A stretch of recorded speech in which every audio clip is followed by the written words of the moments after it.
On this episode of Cape Media News, the Rogues Armada take over Pirates Cove in Yarmouth. The friends or relatives with autism and related disabilities break ground on their supportive housing development, and we learn about white sharks with Dr. Greg Skomal. These stories and more, this is Cape Media News.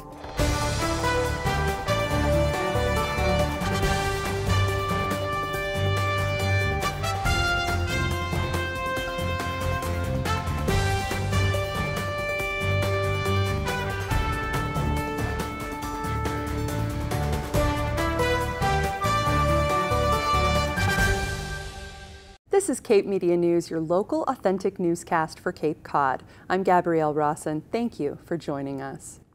Work to impact Cape Cod's housing crisis continues this week. The friends or relatives with autism and related disabilities have begun construction on a brand new, affordable and supportive housing community for adults with autism. The Forward at the Rock housing complex will provide 8 residents with permanent housing and has been funded through a variety of state and local agencies, including the Dennis Community Preservation Fund. The project broke ground Tuesday afternoon on Hokum Rock Road in Dennis. Cape Media News reports. It's well known that there's a housing crisis on Cape Cod. It's an issue that affects everyone.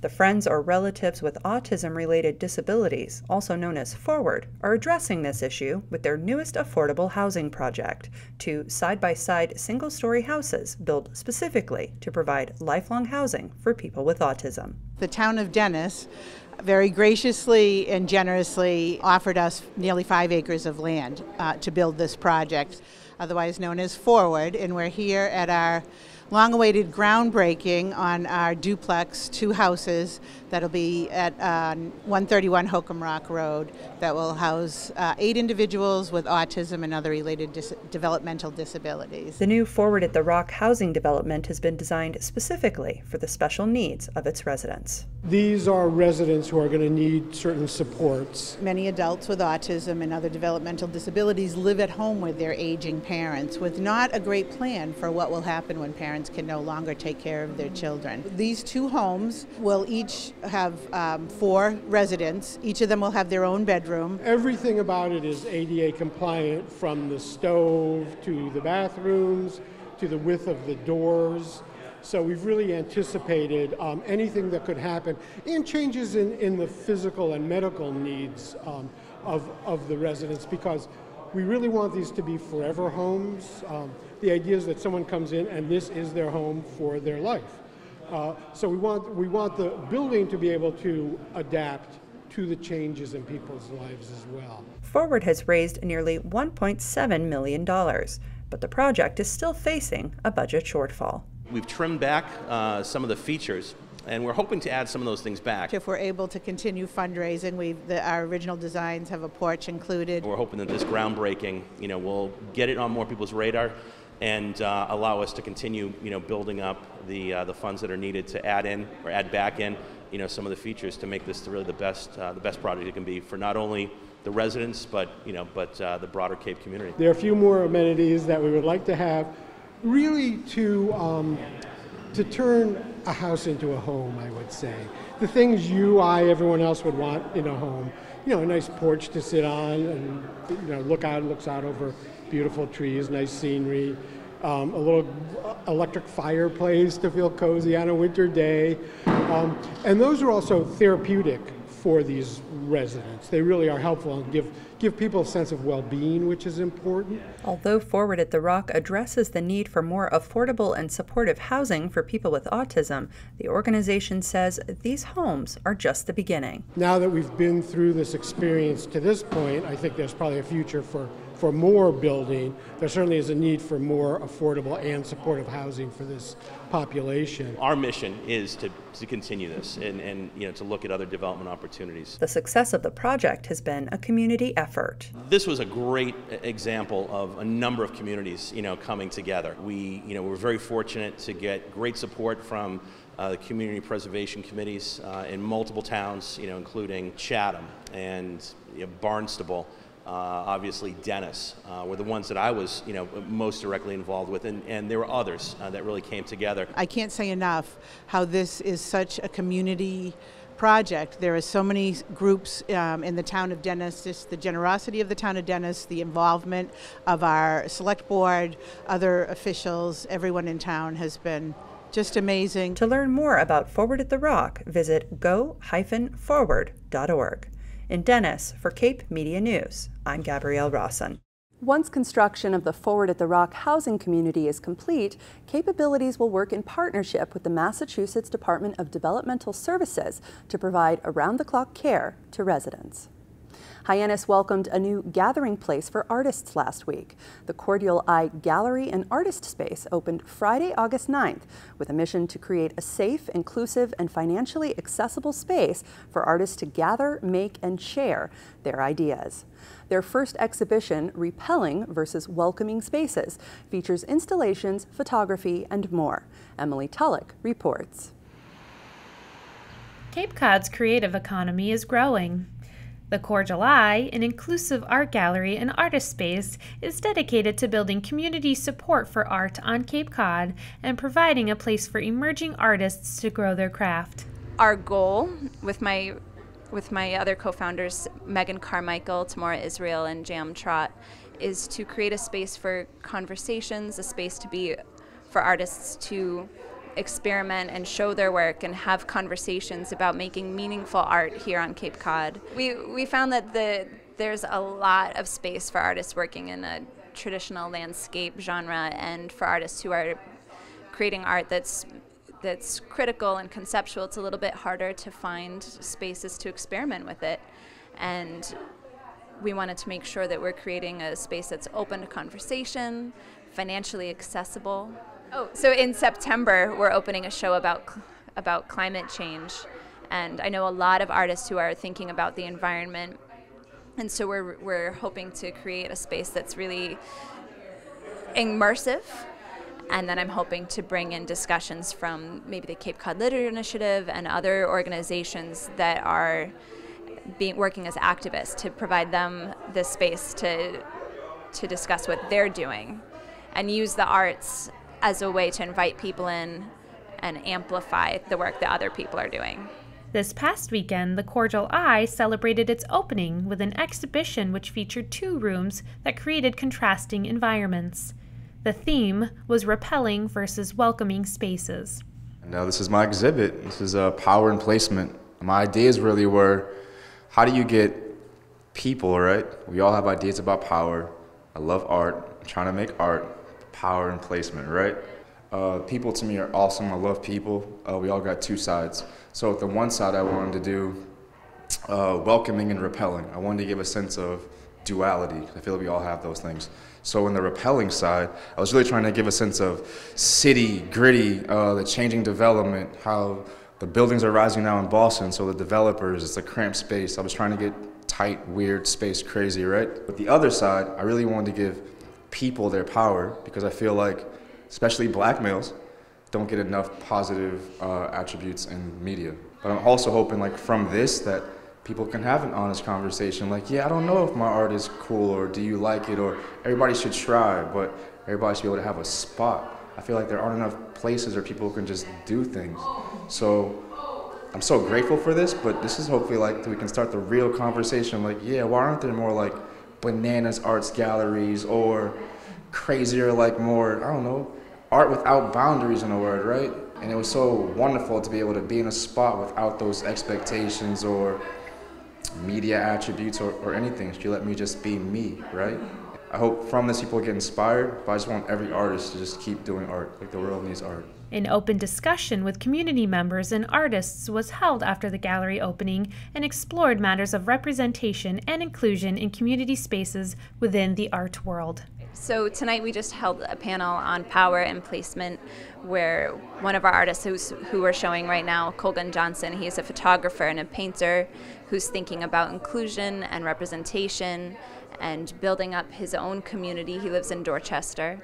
And I invited him and Robin Joyce Miller, who's an artist on Cape Cod, to speak to open up a community dialogue about who's welcome here and how do we know we're welcomed and what does it feel like. And that's really what we're trying to do in this space, is make sure that we're welcoming all kinds of people and ideas, especially those of us who feel a little bit uncomfortable existing alongside the dominant mainstream culture that we have on Cape Cod. And sometimes it can be difficult to be free to express who you are. For more information on workshops, rental space, and future studio events, visit the Cordial Eye Gallery and Artist Space on Facebook. In Hyannis, for Cape Media News, I'm Emily Tellick.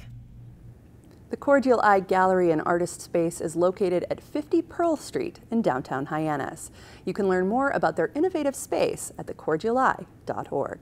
Up next, swashbucklers take over Pirates Cove in Yarmouth.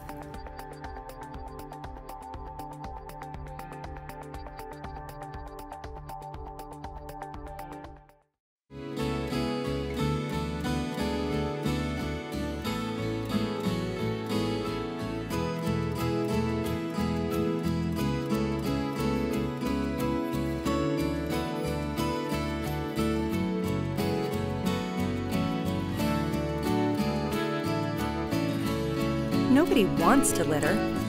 Sometimes it just happens, but it's easy to stop trash from turning into litter. Together, if we're all just a little more careful, we can achieve a litter-free Cape Cod. For more information, visit nocapelitter.org. Did you know that it's National Pirates Month? It's true. It's August. Get it? To celebrate, an alliance of pirate performers known as the Rogues Armada took over Pirates Cove for the 10th year in a row. Field reporter Dave DeWee met up with them in Yarmouth. Emily Tulloch reports. It's summertime, and you know what that means. It's August, and the pirates are out. The 10th annual Pirates Day at Pirates Cove was hosted by a group called the Rogues Armada and celebrates National Pirates Month. The 10th anniversary of a event I put together called Pirates Day Out at Pirates Cove. Something I put together because 10 years ago the summer was just depressing. Every single weekend was raining and awful, so you couldn't get out and do anything. Before the summer was over, I just wanted to go and have fun with my pirate friends, and I looked up Pirates Cove and talked to the folks down here. Turns out that the place is actually owned by the vice principal of the junior high I went to in 1980. Well, I was scared to death of that man then, but now he's my buddy Bob, and lets us come down here every year and have the run of the place for a day. We just come out for a day of, as I like to say, R&R. But what are the origins of this pirate group? The Rogues Armada is the official pirates of the city of Boston and the official pirates of the city of Salem, Massachusetts. We got papers from both of the mayors of those cities. We have 1,400 members around the entire world who are all professional pirates. A good portion of the Rogues Armada was born here at the first annual Pirates Day Out when it was just 6 of us, and we sort of figured, yeah, we should become a group. Well, bunches of us sort of found each other during things like pirate fairs and Renaissance fairs. Always been into pirates myself, and then just kept on building on the outfit. And of course, Jack here. Yeah, we all found out we were terrible at data processing, so we just had to start robbing from people on the ocean. What option do we have, really? Data processing? Robbing from people. Do we look like the sorts who are good in a cubicle? No. No. Tiny jail cell, maybe, but not a cubicle. In addition to providing pirate-themed fun, the Rogues Armada contributes to various charities and local events. And we go to various events, many times raising money for charity. We worked with Dana-Farber, we've worked with the Dana-Farber Jimmy Fund, we've worked with the Ronald McDonald House, really too many to mention, but we always do 100% charity donations for anything we do. We don't collect it, we don't pay ourselves out of it. Whatever we make for charity goes to them. And also we, in terms of the local community, we do a lot of events for children, we do a lot of events for schools, and for people who are actors and want to get into professional pirating, we welcome anyone. So if someone finds themselves interested in the profession, as it were, and have no place to go, they can come in with us. To find out more information, visit the Rogues Armada on Facebook. In Yarmouth, for Cape Media News, I'm Emily Tellick. And if you want to check out the Rogues Armada for yourself, they'll be at Smuggler's Beach this Sunday looking for buried treasure. To learn more, you can find them on Facebook or online at roguesarmada.com. Up next, learn about white sharks with Dr. Greg Skomal.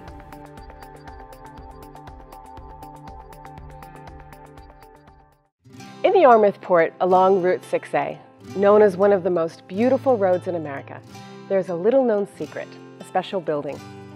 I'm Mariana Gresti, representing the Yarmouth New Church Preservation Foundation. Since 1998, a non-religious group of local citizens have been restoring this former church building and have reopened its doors as a community center for visual and performing arts. The original details, including the stained glass windows, the tracker organ, the cast iron bell, and the recently restored ceiling paintings, are considered some of the best examples of American Gothic architecture in Massachusetts. In the audience room, we host local and visiting musicians and performers, even local school groups. In our great room gallery, we hold receptions and display fine art. If you are interested in performing in our authentic historic space with its amazing acoustics, or want to help us with preservation and planning through volunteering, please go to our website at yarmouthportcommon.org. Just click on Contact and let us know. Remember to check out our calendar for this coming season of events. We look forward to seeing you at the Bell Tower on Yarmouth Port Common. Thank you very much.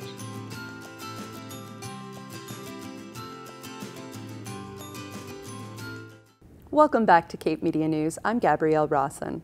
Shark season 2019 has been an especially busy time for shark research on Cape Cod. With shark sightings on the rise and daily beach closures, everyone wants to hear from the experts. Dr. Greg Skomal, a researcher who has spent the last 10 years tagging white sharks off Cape Cod, held a public talk last week to educate and address concerns on Nantucket. Cape Media News was there. When it comes to learning more about white sharks, there's no better person to ask than shark expert Dr. Greg Skomal.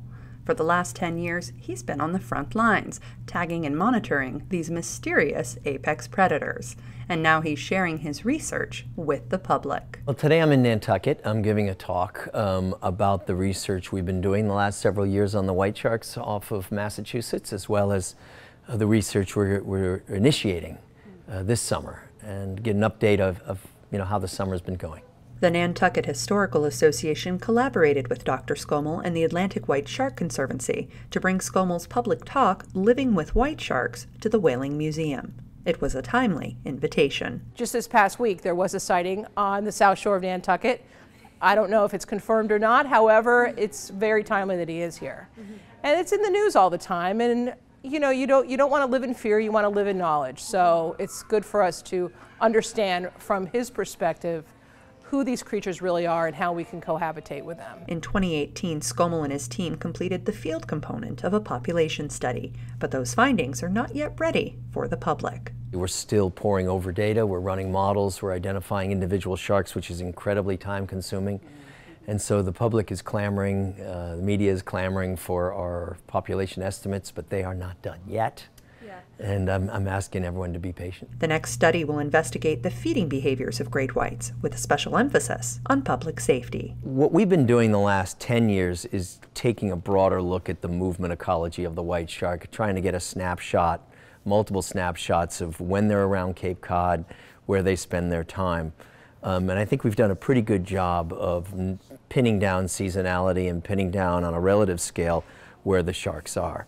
And we've shared a lot of that with the public. What we're doing now over the next several years is drilling deeper into the fine-scale behavior of these animals, particularly as it relates to their prey. We know that white sharks and seals are interacting very close to shore. This is a classic predator-prey relationship. It's been described in many parts of the world, but not in Cape Cod. So we want to get a better sense of where, when, and how white sharks attack and kill seals. But capturing these behaviors will be tricky. If we can catch them in the act, killing and eating seals, then we've got data points. And we've done that. We've seen maybe a dozen predatory strikes on seals, but most of the time we see it after the seal has been bitten. So we know where and when it's happening. But that's not enough to really fully understand this dynamic. So what we're doing is we're using more sophisticated technology. In the last 10 years, Skomal and his team have tagged more than 170 white sharks using traditional tagging devices. Improved technologies will make it possible to learn even more about the behaviors of the white shark, and even possibly teach us how to avoid unwanted interactions with them. We're putting camera systems built into what we call accelerometer tags, and accelerometer tags are basically record every second how that animal is moving. So we'll know if it's zigging, zagging, swimming, accelerating, just relaxing. We'll have a sense of its activity patterns. And we get a sense of its patterns of activity, we can start to tease out when it's feeding. So if we know when it's feeding and we know where it's feeding, and then we get a sense from the cameras on the tags how it's feeding, we can start to pick out where hot spots might be around Cape Cod, or hot times of day where we want people to avoid being in the water. We get a lot of questions about when shouldn't we swim, where shouldn't we swim? And not a lot of people know. We don't know. And so we want to get a better sense of the dynamics of activity patterns. In the meantime, Dr. Skomal has a few shark safety tips for those in the water. You know, when we talk about the probability of shark attacks, we're talking about an extremely low probability. Nonetheless, I understand people's fear. And so what I'm advising folks is if you're in an area where these sharks are attacking and killing seals, and that's basically along the entire outer Cape, you know, you want to limit the depth to which you go. You want to be aware of your surroundings in terms of the beaches that you are going to, and know the topography of those beaches, know where your deep channels are, where your sandbars are, because if you can go into water that is, you know, over your head, so can a shark. And so, you know, let's face it, the sharks are hunting incredibly close to shore, and if you really want to avoid, you know, being confused as a seal, then you want to stay in shallow water. Dr. Greg Skomal and the Atlantic White Shark Conservancy will continue to tag and document great white sharks off Cape Cod through October. In Nantucket, for Cape Media News, I'm Gabrielle Rawson. Thanks to generous private funding in the Atlantic White Shark Conservancy, Dr. Greg Skomal is able to get out on the water to study and tag white sharks at least once a week. Last summer, he tagged 4 great whites in just one day, but this year, he hopes to break that record. We certainly wish you all the best, Dr. Skomal. Well, that brings this week's episode of Cape Media News to a close. As always, thank you so much for watching. You can follow us on Facebook for daily news updates, and be sure to catch us next week for a brand new episode. With Cape Media News, I'm Gabrielle Rawson.